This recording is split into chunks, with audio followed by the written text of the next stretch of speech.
자, 다음에 이제 TPM에 대해서 설명을 드리도록 하겠습니다. TPM이란 이 테크놀로지, 그다음 프로덕트 매니지먼트의 약자라고 보시면 돼요. 창업학이라든가 마케팅에서 많이 나오는 용어니까 꼭 여러분들 기억해 두시길 바라겠습니다. TPM. TPM은 기술과 제품과 마케팅을 함축적으로 함유한 단축어다라고 생각하시면 돼요. 그래서 TPM 그럼 놀라지 마시고, 예, 기술, 제품, 마케팅의 함축어다라고 생각하시면 되고요. 이 TPM은 주로 제품 개발부터 시작해서 사업화까지의 단계에 다 하나씩 들어가는 용어입니다. 그러니까 뭐든지 어떤 단계별로 제품과 기술과 그리고 관련된 운영, 마케팅에 대해서 하나의 보고서를 만들어야 된다 그 소리거든요. 그래서 이거는 어떻게 보면 단계별 핵심 검토 사항이라고 생각하셔도 됩니다. 보통 회사라든가 아니면 창업자들이 처음에 시작할 때 어디서부터 시작을 할까요? 그렇죠. 네, 제일 먼저 1번은 시장 조사겠죠. 시장 조사하고, 그래서 뭘 나타내요? 그 다음에 아이디어가 도출돼요. 아이디어. 이러이러한 제품이 만들어지면 좋겠다. 아니면 이러이러한 기능이 개선되면 좋겠다. 이런 아이디어가 도출이 되겠죠. 자, 그럼 이 아이디어를 가지고 보통은 창업자들은 그 피리 꽂힌다 그러죠. 그냥 창업에 들어가서 어떻게 보면 실패가 더 많아지는 겁니다. 예. 그래서 보통은 이런 TPM 사이클이라 그러면 이런 아이디어를 사업화 시킬 수 있는 하나의 단계들을 정리해 놓은 거다 보시면 되는데, 이 중간에 들어가는 게 뭐냐면 아이디어가 나온 다음에는 그 아이디어를 골라내야 되겠죠. 실현 가능한 것들만. 그래서 처음에 이 아이디어 다음 단계로 진행이 되는 게, 아이디어가 나온 다음 그 다음에 진행이 되는 건 네가티브 전략이에요. 그러니까 치명적인 문제는 없는지, 아니면 문제가 생길 게 무엇인지를 파악해서 만약에 문제의 가능성이 있는 것들이 있으면 이런 아이디어는 제거를 시키는 겁니다. 제거를 시키고, 그리고 그 다음에 선별된 아이디어들을 가지고 어디로, 예, 사업화로 들어가는 거겠죠. 예, 그래서 보통 회사나 조직 같은 경우에는 이런 아이디어에 대해서 치명적인 문제를 제거하고, 그리고 어떻게 기술이나 제품이나 마케팅과 같은 아주 핵심적인 검토사항을 정리한 것들을 고객 가치 제안서라고 표현을 해요. 고객 가치 제안서. 그걸 한마디로 CVP라고 얘기합니다. Customer Value Proposition. 그래서 고객들이 이런 가치가 있을 거야, 이런 것 때문에 아마 사줄 거야 라고 정리한 어떤 뭐 노트 아니면 서류라고 얘기하겠죠. 이런 서류들을 서로 공유합니다. 예, 공유해 가면서 조직 내에서 공유해 가면서 어떤 문제들이 없는지, 이 고객가치 제한이 실현 가능한 건지, 아니면 문제는 없는지, 치명적인 결함은 없고 혹시 발생될 문제에 대한 대안들은 뭐가 있는지, 이런 것들을 검토하는 겁니다. 그래서 이 단계에서는요, 이 뒤에 쭉 내려보시면 이런 식으로 기술 창업 TPM 5단계라고, 그러니까 각 단계별로 이 TPM들이 나와줘야 되겠죠. 5단계가 있는데요. 여기서 아마 시험 같은 경우엔 그렇게 나올 거예요. 5단계 중에 아이디어 도출의 목표는 무엇인가 라고 얘기를 하면서, 뭐 치명적인 결함 제거 아니죠. 뭐예요? 아이디어 도출의 목적은 독특한 기술을 기반으로 시장에서 통할 수 있는 다양한 제품군을 찾아내는 거예요. 예. 쉽게 얘기하면 독특한 기술을 기반으로 시장에서 통할 수 있는 다양한 제품군을 도출해내는 거. 이게 바로 아이디어 도출의 목적이에요. 그래서 이렇게 하기 위해서는 시장을 탐색하고, 당연하겠죠. 예, 여기 나와 있는 것처럼 시장을 탐색하고, 그리고 시장을 조사하고, 그리고 창의적 기법, 뭐 여러 가지가 많겠지만 저희 같은 경우 여기서 제일 많이 쓰는 게 브레인스토밍 같은 거겠죠. 이런 것도 아마 시험 문제 나올 수 있습니다. 예를 들면 아이디어 도출을 하기 위한 가장 좋은 창의적 발굴 기법은 무엇인가 한번 써보시오 하고 나올 수도 있고, 고르시오 하고 나올 수도 있겠죠. 자, 이런 게 있을 수가 있고요. 자, 두 번째로는 이제 정보 수집 단계입니다. 이 단계에서 가장 많이 해야 되는 게 뭐냐면 목표가 치명적인 결함 제거예요. 그러니까 여기서 나온 아이디어들 중에서 실현이 불가능한 이유가 있거나 아니면 이러이러한 문제점이 있어서 사업화가 어려운 아니면 사업화를 했을 때 곤란한 이런 내용들이 무엇인지를 찾아내고 그런 아이디어들은 제거를 하는 거죠. 그죠? 그래서 이 정보 수집 1단계에서 가장 큰 목적이라든가 할 일은 결함 찾기예요. 결함 찾기. 그렇게 보시면 되고 다음 정보 수집 2단계로 넘어가서는 어떤 일을 해야 되느냐?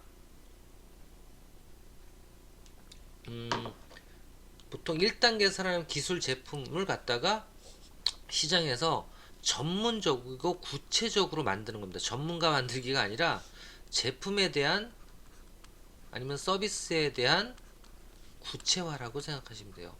조금 더 구체성 있게 만들어내는 겁니다. 예를 들면 뭐 제품 디자인을 한다거나 아니면 서비스 플로우를 짠다거나 플로우라든가 아니면 디자인이라든가 이런 부분들 그리고 마케팅은 진짜 어떻게 할 건지 그대로 아까 나와 있는 TPM에 대해서 조금 더 구체성이 있게 나타내 주는 겁니다. 예.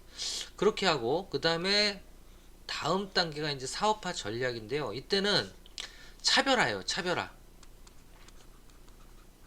그러면 경쟁 제품과는 어떤 식으로 차별화시킬지 자신만의 전략 패키지를 만들어내야 됩니다.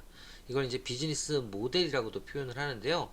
이런 전략 패키지를 만들어내고 그리고 마지막에 이제 사업화 전략 때 실행 방안 예를 들면 뭐 똑같이 TPM 관련돼서 제품 개발 일정 그 다음에 P가 이거는 제품이 아니었죠. T 같은 경우에 테크놀로지 그렇죠. 제품 개발 일정 그리고 프로덕트 뭐 디자인이라든가 아니면 뭐 생산 라인 구축이라든가 이런 일정 그 다음에 마케팅 일정 이 세 가지에 대해서 또 여기서 짜주시고요. 그러니까 하나를 여기도 TPM에 대해서 구체성 있게 짜보고 여기도 TPM에 대해서 구체성 있게 짜보고 똑같아요. 이 세 가지 항목에 대해서 계속적으로 요 목표에 해당되는 내용들을 정리를 하는 것 이게 바로 TPM 5단계 전략입니다. 그래서 이렇게 하는 것이 바로 TPM이다 라는 거 알아두시면 될 것 같아요. 자, 그럼 넘어가겠습니다. 이제 마지막 또 이 장에서 다뤄야 될 중요한 창업학의 용어 중에 하나입니다. 바로 죽음의 계곡이라는 거. 예, 죽음의 계곡 한번 알아보도록 하겠습니다. 잠시만요. 죄송합니다.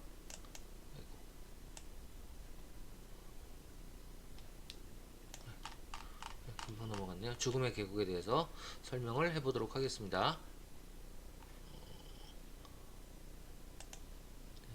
죽음의 계곡. 자, 죽음의 계곡이라 그러면요. 여기 나와 있는 것처럼 기술과 시장 간의 갭이 커서 나타나는 현상이에요. 그러니까 혁신적인 제품에서 주로 많이 나타나는데요. 혁신적인 제품에서 주로 많이 나타나는 현상인데요. 뭐냐면 혁신적인 제품은 얼리 어답터는 뭐든지 제품이 나오면 사요. 예, 신제품이 나오면 궁금해서 쓰죠. 이런 얼리 어답터가 어떤 구매를 한다 하면 누가 구매해야 되냐면 일반 대중이 구매를 해야 되는데 이 얼리 어답터와 일반 대중까지 어떤 제품의 구매 욕구가 넘어가는데 시간이 필요하다는 겁니다. 어떤 경우에는 예, 혁신적인 제품인 경우엔 그러니까 어떻게 보면 개발 기술에 의해서 개발된 창업 아이템인 경우에는 꼭 이런 얼리 어답터와 그리고 일반 대중과의 구매 시점에 시간의 차이가 생긴다는 거예요. 이런 것 때문에 뭐가 나와요? 데스밸리 죽음의 계곡이 나옵니다. 이런 혁신적인 제품은 또 한 가지 이런 시간의 차이가 아니면 시간이 좀 필요한 부분이 있는데요. 뭐냐면 보통 기술의 개발은 대학이라든가 아니면 전문가 아니면 기업 같은 기업 연구소 이런 데에서 뭐를 만들어내요? 이런 데서 기술을 만들어내는데 이 기술을 만들어낸다 그래서 대학이 다 이 기술을 가지고 창업화를 시키나요? 전문가가 만든다. 이 발명가죠. 쉽게 얘기하면 발명가가 기술을 만들어낸다고 해서 발명가들이 다 창업을 하나요? 기업 연구소에서는 마찬가지. 기업 연구소는 조금은 기술을 만들면 거의 창업으로 이어지지만, 예, 대부분은 안 그렇거든요. 그래서 대학이라든가 아니면 이 발명가들이 만들어낸 기술을 누가 사요? 창업가가 그 기술을 사서 만들어내는 게 기술 창업이에요. 어떻게 보면 또. 예. 만약에 이거를 본인이 직접 해도 기술 창업이고요. 그리고 기업 연구소가 개발해서 창업을 했을 때 보통 기술을 만들어서 어떻게 하죠? 대부분 창업할 때 분사를 시켜서 창업하는 거. 이걸 사내 창업이라고 합니다. 사내 창업. 예, 그래서 직원들한테 보통 창업을 하게 만들죠. 예, 이렇게 만드는데요. 뭐 기업 연구소는 좀 차치하고 대학이나 전문가가 어떤 발명을 만들어서 어디에 올려놔요? 보통은 대학은 기술거래소, 전문가는 특허 등록을 한 다음에 기술거래소, 이런 기술거래소에 올려놔요. 아시겠죠? 기술거래소 올려놓으면 이게 여기 나와 있는 것처럼 어떻게 돼요? 사업화가 되는 거는 전체의 29%밖에 안 된다는 거죠.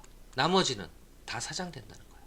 그럼 이게 29%도 마찬가지로 바로 개발되자마자 바로 사업화가 되는 게 아니라 시간을 두고 계속 거래 되려다 말다가 거래가 되는데 이때 이만큼 시간이 필요하다는 겁니다. 예, 이것도 마찬가지로 이 발명가 입장에서는 데스밸리라고 표현을 하는 거예요.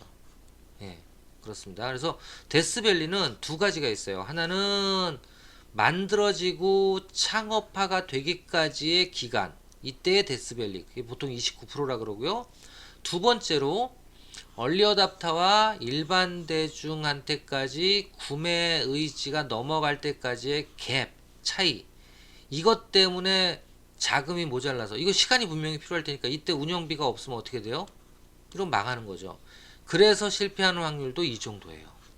기술 창업의 경우에는. 예. 그래서 그거를 표로 한번 다시 보여드리면 밑에 나오죠. 참, 그리고 여기서 시험 문제 나오는 거는요, 요런 퍼센테이지도 시험 문제 충분히 나올 수 있습니다. 퍼센테이지. 예, 그리고 뜻은 지금 말씀드린 정도만 이해를 하시면 돼요. 죽음의 계곡이 두 번에 걸쳐서 있는데, 두 번이, 한 번은 기술이 만들어진 기술을 사업화, 창업화하는 데까지 걸리는 기간, 이게 엄청나게 더디다. 예, 이렇게 생각하시면 되고, 두 번째로는 사업을 시작하면, 창업을 시작하면 처음에는 다시 한번 표현을 하면, 처음에는요, 어디서부터 어디까지? 여기서부터 여기까지는 사업화에 대한 죽음의 밸리고요. 자, 처음에 이제 창업이 딱 되고 나면 일반 대중이 모를 거 아닙니까? 마케팅을 많이 해도. 그럴 때 주로 매출이 발생이 된다. 이 어떻게 매출이 발생되느냐? 처음부터 매출이 발생되는 건 다 여기서 주는 사람은 누구? 얼리 어답터, 신상족이에요. 예, 신상족이 물건을 사주는 겁니다. 자, 사주고 여기서부터 이제 신상족이 다 사고 나면 갑자기 매출이 뚝 떨어지기 시작해. 이때도 이어서 쭉 올라갈 수 있다면 이게 뭐예요? 이렇게 되려면 이게 마케팅 비용이 엄청나게 필요한 거죠. 혁신적인 제품일수록. 왜? 대중들이 이거 뭐에 어떻게 쓰는 건지 잘 모르니까. 아시겠죠? 그래서 여기서부터 이렇게 쭉 매출이 떨어지기 시작하는데 이게 어느 정도까지 떨어질지 모르지만 이거는 혁신적인 제품일수록 더 심합니다. 더 심하고, 그리고 여기 나와 있는 것처럼 기술 개발이 제대로 안 돼 있거나 아니면 계속 떨어지면 혁신적인 제품일수록 더 대중한테 침투하기 힘들거든요. 오래 걸리거든요. 이런 뭐가 모자라? 운영 자금이 모자라서 망하는 경우도 많고, 이게 길면 길수록 망할 수가 있죠. 그리고 세 번째로는 만약에 여기서 어떤 유통 라인이라든가 이런 게 잘만 정리가 되어 있으면 여기서도 치고 나갈 수 있겠죠. 예. 그래서 판로 확보가 미흡할 경우에도 실패할 확률이, 이런 원인으로 해서 실패하는 게 이 정도다. 예. 그래서 어떻게 보면 이것도 시험 문제 날 수 있어요. 혁신적인 제품인 경우 기술 창업을 했을 때 2차 죽음의 계곡이 생기고 이 죽음의 계곡이 생겼을 때 실패 원인은 주로 어떤 것인가? 첫 번째는 기술 개발, 두 번째 자금 조달, 세 번째 판로, 네 번째 뭐뭐 이렇게 표시해 놓고 틀린 것은 이렇게 고르라 그럴 수도 있겠죠. 예, 이렇게 나올 수가 있고요. 여하튼 이렇게 되다가 그 다음에 올라갑니다. 그래서 제가 이런 얘기 여담이지만 많이 합니다. 혁신적인 제품은요. 혁신적인 제품은 먼저 시작하지 말라고 얘기하고 싶어요. 왜냐면 무조건 캐즘이 존재하기 때문에 예, 경쟁자가 어려움이 있는 것을 확인하고 그거에 대한 문제, 어려움에 대한 문제를 해결한 후에 들어가거나 아니면 경쟁자가 시작해 일반 대중한테 벌써 소문을 퍼뜨리기 시작하는 이때부터 나도 따라서 시장에 진입을 한다면 캐즘이 없어질 수도 있어요. 이게 중요한 부분입니다. 예, 그래서 혁신적인 제품은 먼저 시작하지 말고 어떻게 경쟁자가 이 시장을 제대로 런칭을 시켜서 안정화 시켰을 때 같이 들어가도 된다는 거죠. 왜? 시장은 넓으니까 하나의 기업이 다 먹을 수 있는 시장은 없어요. 그래서 보통 투자자의 입장에서도요, 이런 어떤 혁신적인 제품이라든가 기술 기반 창업의 경우에는 투자자들은 만약에 동종 업종의 다른 경쟁자가 점점 올라가는 느낌이 든다. 그러면 그때 후발주자로 들어온 얘도 특별한 어떤 그 얘보다 너무 떨어지지만 않는다 그러면 얘도 이렇게 올라갈 수 있을 거야 라고 생각하고 투자를 해주는 경우가 많고 안정성이 있다고 생각하는 경우도 많아요. 아시겠죠? 자, 그리고 여기서 중요한 것도 아까 제가 설명드리면서 캐즘이라는 표현을 썼는데요. 바로 여기서부터 이렇게 떨어지는 요 기간, 요 죽음의 계곡의 기간, 요거를 캐즘이라고 표현을 합니다. 아시겠죠? 캐즘. 예, 캐즘. 그래서 이런 것도 혹시 창업학에서 많이 쓰는 용어니까 알아두실 필요가 있습니다. 자, 그럼 오늘은 TPM이란 단어와 그리고 죽음의 계곡, 데스밸리, 그리고 캐즘에 대한 얘기, 그리고 캐즘 관련된 그래프가 어떻게 형성이 되는지, 두 번의 죽음 계곡이 어떻게 형성이 되는 건지 설명을 드렸습니다. 다음 장으로 넘어가도록 하겠습니다.